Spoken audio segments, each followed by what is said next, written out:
Right then, it's 3 days I think since we pressed that and added the Camden tablets to get it all sterilised. Now I spent the last 3 days sitting in that one there. I've just decanted it into a fresh one because as I did so I left some of the bottom sludge out of that, so we'll get a bit of a cleaner product at the end and a bit less sediment to deal with. It's sitting at, go on, oh, this doesn't actually show it. Anyway, it's sitting at 24 degrees, which is perfect, really. It's not going to need any heat or anything like that. That's just the right temperature to get it going. So now that that is all sterilised of any nasties that might have been in it, it's time to add enough sugar to bring it up to, I think it was 1070 I wanted. The wrist support's off. Right, we're sitting about 1040 at the moment. I can't remember exact amounts. I didn't do this last year, and even if I had done, I wouldn't be remembering year for year how much sugar you put in per percent. So let's just stir in some.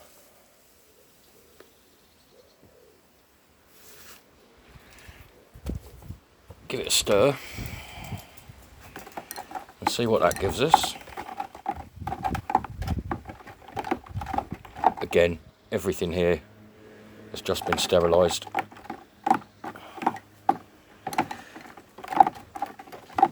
Let's see what that gives us. I really can't remember how much I should be putting in, whether it's quarter of a bag, 2 bags.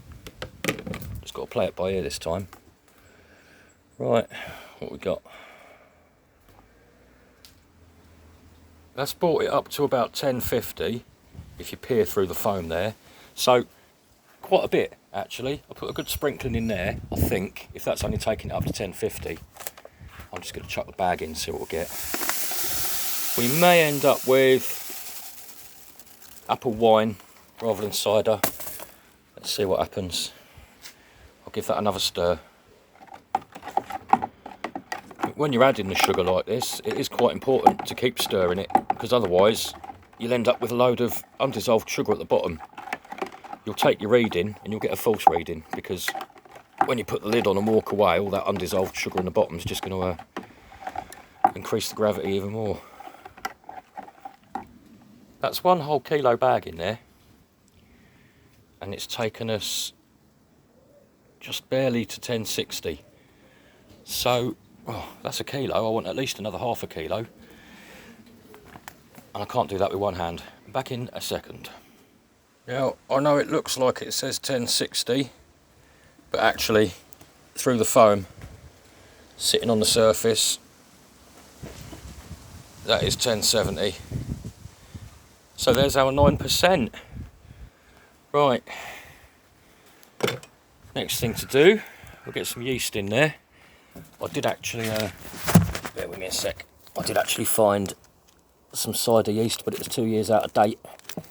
So I thought, let's just stick to the wine yeast. Ugh. Tried and tested, so why not? In you go. Very gentle little stir. So this is going to be ideal conditions. It's at 24 degrees, which is a good brewing temperature. Oh, I can smell that yeast. Right, we'll get a lid on. I'm really sorry, I'm doing this on my tablet with one hand. Right, I'll get that snapped on properly, and then stick an airlock on it.